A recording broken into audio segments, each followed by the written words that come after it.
Jeff and Jeremy in the Morning podcast brought to you commercial free by another podcast. You've subscribed to ours, now subscribe to theirs. It's the Slow County Real Estate Podcast with Hal Swayze. When you're done with this, go listen to something that will actually enrich your life. California DRE 011111911.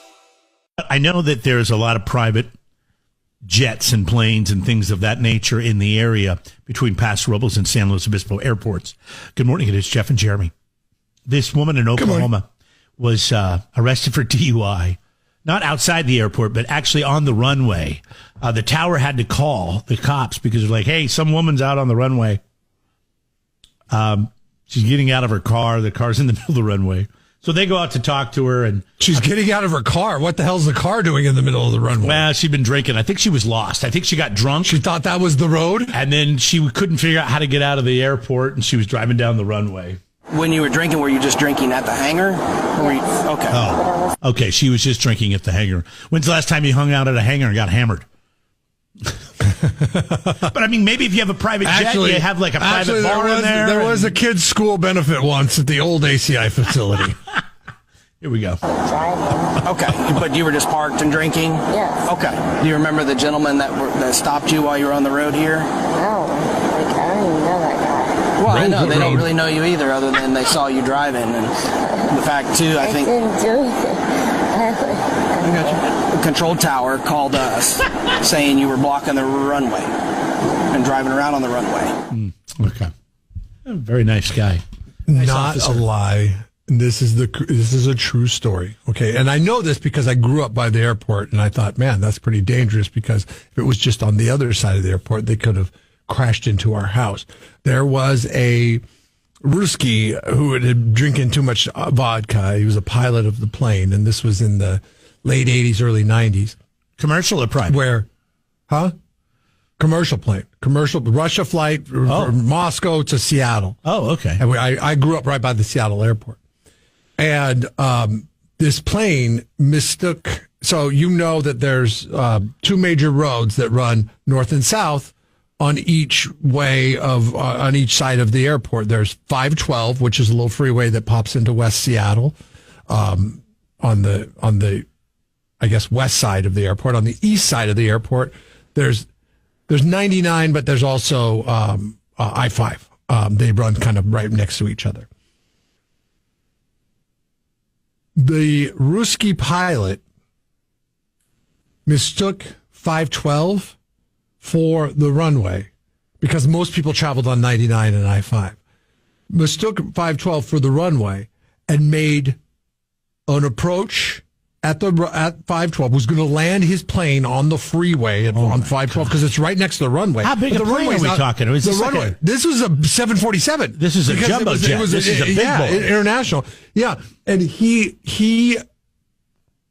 didn't see the runway over on the Mesa, because they built up the runway a little bit higher than 512 and where everybody lives. It's a little bit higher than the highway. Things and all that stuff. And so he tried to make an approach on that, and then the air traffic control was like, no, you can't do that. But there was a language barrier there. He wasn't understanding because... How about all the cars on the freeway that were driving? All the red lights and white lights, and what the hell? How drunk are you? 3 approaches on 512 before finally somebody was able to find somebody who spoke fluent Russian and could talk to him and be like, that is not the runway. The runway's off to your right. Oh, okay. He circled back around. Power back up. Can you imagine driving on the freeway and seeing a 747 jumbo jet coming right at you? I guess they don't got this thing cleared off yet. We ought to make another approach. See, you can't feel so bad for somebody. You get a little drunk and turned around. There's a lot of roads on an airport that are runways and this taxi lanes. And a reminder, don't drink and drive this holiday season. Jeff and Jeremy in the morning. 93.3 KZOZ rocks. Jeff and Jeremy here online at KZOZ.com. The holidays are upon us. There's so many great things happening where you can help out your community, and this Chips for Kids. What do you guys call this again? We got the CHP here. We got Jordan Richards, Officer Mike Brown, and Hannah Sharon from Friday Night Live collecting toys for kids in our community. Yeah, it's much similar to the Toys for Tots that the Marine Corps runs. We do the Chips for Kids, California Highway Patrolman for Kids. We've been doing this for about 40 years now. Okay. All right. Oh, geez. So what offices are you guys out of on the Central Coast? Are you SLO, you North County, South County? Yeah, so Mike Brown and myself were out of the San Luis Obispo office. Oh, okay. All right. Because Jeff was telling me that the guys in Templeton are complaining about that monstrosity across the street, the sheriff's building. So I gotta ask you a question. Do you talk to the Templeton guys? I mean, I'm sure you're all a team, right? You talk to the Templeton guys quite a bit. Yeah, really close with them. Is there a little bit of What are they putting a gym in there? They got a spa. Why do they have a castle? Why is the sheriff? Why do the county sheriffs get a castle and you guys just get that single level? Yeah, Templeton gets like a brick building from 1978, I believe, was construction date on that. But we're here to serve, so we don't care about that kind of stuff, right? We're here for the people. Like, those guys are just out on the freeway most of the time. They don't need a castle like we do. Yeah, we don't want to build them a nice office, and they'll just be sitting in the office. We want them out there on the beat. Hey, the rest of us wouldn't mind that if you were in the office more. We got Hannah Sherrod here for Friday Night Live. Hi, Hannah. Tell us about how you guys are involved with this whole process. Yeah, thank you for having me. So the Friday Night Live program is a statewide youth development program that focuses on healthy choices for middle and high school students. And part of the education we do is around substance use prevention and traffic safety, which is how we are closely working with the CHP. We are also here promoting another event called the Reindeer Run, which is a 5K hosted on December 7th in San Luis Obispo. And the CHP partners with us there as well to raise money for senior scholarships for high school students that participate in our program. Friday Night Live has probably changed over the years, hasn't it? Absolutely. With certain things becoming legal in the state, and then also when those certain things come legal in the state, the focus for youth maybe not on the things that were illegal to them in the beginning. And to talk a little bit about impaired driving overall, as opposed to what was just commonly known as drinking and driving in the past. Yeah, that's a good question. And I think we're talking about maybe marijuana as one of... I know. What is you don't want to say the word, Jeff? Yeah, it's weed, like man. Voldemort. It's called like Voldemort weed. to me. Yeah, and it's exactly the same. You're either under the influence of some type of drug or alcohol, and all the tests are pretty much the same to determine whether they're under the influence of marijuana, a drug, or a alcohol. Mm-hmm. And I think it's a common misnomer amongst people that use marijuana or THC or whatever you want to call it, and they think that it's totally cool because of the legal status that it's gotten. But no, it's just as deadly as being under the influence of alcohol. Correct? Yeah, absolutely. If you've ever smoked weed or marijuana, you know that you're going to be under the influence for a period of time. I mean. Wait. What did you say? Know this guy for 30 years. Wait, I'm not under oath. This is not a courtroom, okay? Yeah, this is not a courtroom. Joe, quit lying. All right, so it's important to know that being impaired is being impaired, and you guys obviously have ways to detect both. That's a big part of what Friday Night Live is about. Not just about being impaired, but not doing it because you're underage. Right, Hannah? Yeah, absolutely. So even though cannabis has been legalized in California, we do work with minors under the age of 21. So our messaging to them is don't do it at all. But we do tackle that in a much more progressive way than the program used to back in the early 90s. And rather than just telling them no, we're looking at the reasons why they're making the choices to use these substances. And a lot of that has to do with mental health. So we do a lot of mental health education, awareness, prevention, and helping our students find healthier coping mechanisms for anxiety, depression, burnout, and stress that comes with being a young person today. So what is the Reindeer Run and how do we get involved? The Reindeer Run is a 5K fun run, open to the whole family. You can walk, you can run, bring your pets, bring a costume. Registration costs $25. You can register on our website, slowfnl.com. That's SLOFNL.com. The run, like I said, all the money goes to supporting senior scholarships, and you also get a t-shirt and a breakfast. We're raffling off a ton of cool prizes. It's in Mitchell Park at 9 a.m. this Saturday, December 7th. Cool. And then Chips for Kids, the next 2 weekends at the Walmart locations in the county, right? Correct. Okay. And what are the hours and days in which they'll run? Like, is it Friday, Saturday, Sunday? Yeah, so it's December 6th, 7th, and 8th, and then 13th, 14th, and 15th.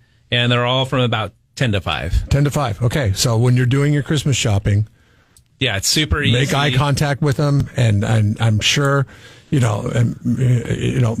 yourself known that you're giving toys, because it might help you out if you're just like going like 5 or 10 over.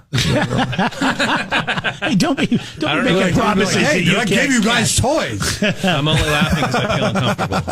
All right, so Paso Robles, Rio Grande, Santa Maria. That's this weekend, the next, and the next. You can drop by toys, and don't forget to check out slofnl.com. That's Slow FNL's FridayNightLive.com to find out more about the Reindeer Run and all the great things that they're doing to help keep our kids sober, which is very important. Nice to have you guys in. Thank you for having Thank you us. so much. When are we doing the Red Zone picks, by the way?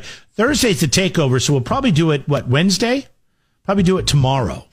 We'll do the picks, the 3 closest games of the week. Unless you want to air it on Friday, but there is Thursday Night Football. You'll have to make the decision on that. What's the Thursday night football game? Is it the Jets and the Bears? Oh, it's the Lions and the Packers. Oh, it's the Lions and the Packers. Okay. So, anyways, Jeff's going to have to figure out what he wants to do there. But we want to say congratulations. We might just eliminate that game. To Sean Gabalka of AG. He's our winner for week number 13. He got all 16 right. He was the closest in the tiebreaker. So he gets $25 to go to the poorhouse. He also gets that free inspection from Be Right There Heating and Air with the filter. And he's one step closer to winning that $1,000 cash. And of course, the big 50-inch TV with soundbar from Coast Electronics. You can still play. Plus, you can save my season. That's a $50 gift card to the poorhouse and Be Right There Heating and Air. Doing a good job with it. You're picking the right ones. You're picking the right listeners.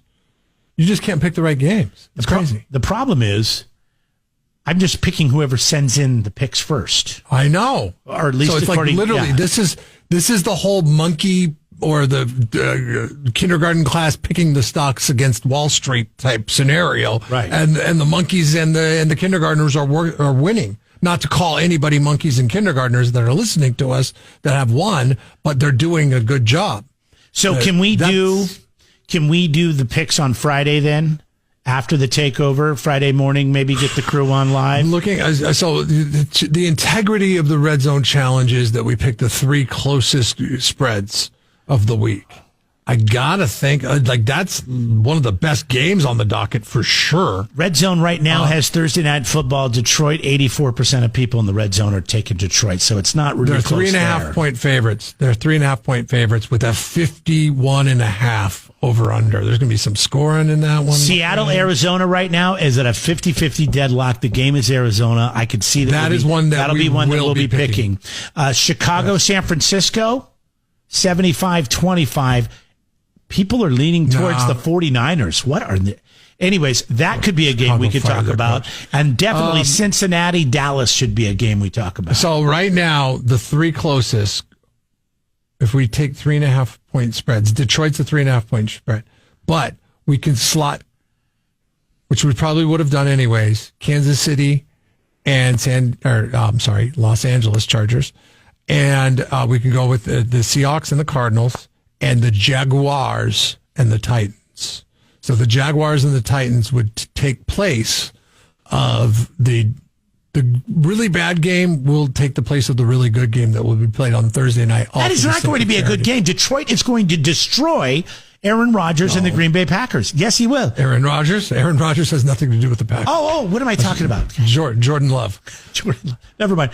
You see Packers and you see Rodgers. I see Rodgers and I see Jets. I don't know what it is. I'm looking at it. It says Green Bay and I think Rodgers, then I think Jets. And I'm thinking Detroit's going to destroy the Jets. But no, they're not playing the Jets. They're playing the Packers. So the integrity of the Red Zone challenges, we pick the 3 closest games.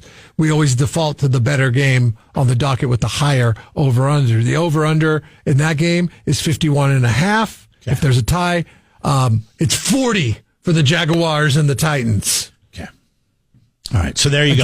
Friday morning we'll do the 3 closest games of the week. Congratulations to Kyle Rasmussen, who won the Save Jeremy season after going 3-0. Nice work. He gets $50 to the poorhouse and Be Right There Heating and Air. You'll have the same chance to do that Friday morning when we break down these 3 games. You just text in who the 3 winners are going to be. If you get 2 out of 3 correct, you win. Which Okay, go back 15 years. Which one would you say was more corrupt, the NFL or college football? 15 years ago. Oh, probably NFL. Now, which one's more corrupt? College football. Everybody thought that the big scandal at the University of Michigan is when they beat the Ohio State Buckeyes, and they ran to the middle of the field with their flag to plant the flag in the middle of the at whatever the stadium is in Ohio State, and then Ohio State and Michigan got in a big fight. Maybe that was a little sleight of hand to hide the real scandal, but I guess it's really not a scandal anymore because college football, as we established a little bit ago, is corrupt. So we're familiar with Larry Ellison. Isn't everything corrupt nowadays? I mean, our politicians, our political, everything seems to be corrupt. If there's a way to get around it, I mean, our college students are using ChatGPT, is it GPT? ChatGPT, yeah. 94% of papers score well they're not sniffed out when they're being used AI when they tune them in. So now when they teach classes in Michigan, it's like they're like, okay, they teach the kids that are going there, go out and find a really rich person to marry that's old, and if you're pretty, marry that person, and then have them give money back to us. And if we need to secure a big recruit, because this is exactly what has happened. Okay, Larry Ellison's 80 years old, which I'm gonna share this with you so you can see, because I don't think we get to see Larry Ellison all that much. He's not old looking, 80 years old at all. Like Joe Biden gotta go get some information from his plastic surgeon, because Larry Ellison is a good looking guy for 80 years of age. Let's see here. I gotta find the right one. That's good to know. I saw something the other day. What's the owner's name of the Raiders? What's his name? He's not a good looking guy. But he's got a smoking hot, young girlfriend, and apparently he said, "Oh, she never knew I was a billionaire. She just liked my smile." Mm-hmm. I'm like, dude, you look like Corky, and your bowl cut. Corky, yeah. You have a bowl cut. Dude, no, they know you have money, okay? And all the women in that town that are looking for a ticket out of whatever situation led them to Las Vegas, they know who you are, bro. But Larry Ellison, and that's his wife that is sitting next to him there. Any guess on how old she is, Jeremy? Young. He's 80. Under 30. She's 33. Oh, okay. She is? Okay. She's 33. But she's a recent graduate of the University of Michigan. And she's also on the Boosters Club there at the University of Michigan. He made I gotta go read it. I'm gonna have to leave that up there for a second. Sorry, I don't want to get too behind the scenes here. But so it was a $4 million donation to the Boosters Club. Okay. And then magically they were able to, with that $4 million donation, they were able to talk the Louisiana State University recruit, the best quarterback recruit in the nation, talk him out of being a Tiger and to be a Wolverine. It's just amazing. Wow. Now, this is his fourth. Now, does he get some of that money? Is it legal for that? This is his fifth wife. Kid to get some money? Because I know students can go out and sign contracts to endorse products, but I thought that was the only way they were able to make money as a student athlete at the college level. Yes, was to get endorsements and things like that. Yeah, not just. I don't know. I don't think the school's still allowed to pay them. Are they? Once you allow for that, though, I mean, for example, and I know you're not a fan, and you shouldn't be because they choked, but up until they lost their last 3 games, the quarterback John Mateer for the Washington State Cougars was getting, offered a couple $1 million to go play somewhere else, and it was donors or it was endorsements that would take him there. Yes, Why would he like, not go get paid $3+ million to play at another university in endorsement contracts? That money is coming from the community. Despite the fact that he's the worst clock management quarterback I've ever seen at any level of he's a young football. kid. He's only a sophomore. He's a redshirt sophomore. So, the thing is, that's probably more on the coach. But yeah, they fired their defensive coordinator, and their offensive coordinator said, "Oh, by the way, I'm going to Oklahoma, the Oklahoma State University." No, I don't know where he's going. He's going to like Ohio State or Oklahoma. I think he's going to Oklahoma, and so he's going to be a Sooner. He's going to be so now we have no coordinators and just one really bad, unexperienced young coach at Washington State University. Looking good there in the Mountain West. Big 12 or whatever it is. It was Pac-12. It was the Pac-12. It was the top. It won't be anymore. Okay, but you're doing it wrong. Go get some of the young, recently graduated students that love their university so much to go court people like Larry Ellison to where he can make a $4 million donation to the program. And then, because this is what Nate Forbes, he's the chairman of the Champions Circle Booster Collective for the University of Michigan, says, I want to personally thank Larry and his wife, Jolynn, who's the girl that I just showed you, who were instrumental in making this all happen. There's got to be some kind of payoff there. Yeah, how are you not doing that? So even if it's not direct, and even okay, come to Michigan, we'll give you $4 million. Even if it's not direct in that aspect, what it can be there's got to be some money. You give the money to a car lot of money in this town. And Ann Arbor, and you're like, hey, you know what? Give this guy a deal for driving a Corvette or something like that. Paul Wolf needs to go, and he needs to get some money in this town to add a little stability to the Cal Poly Mustang football team. I don't think that's going to happen.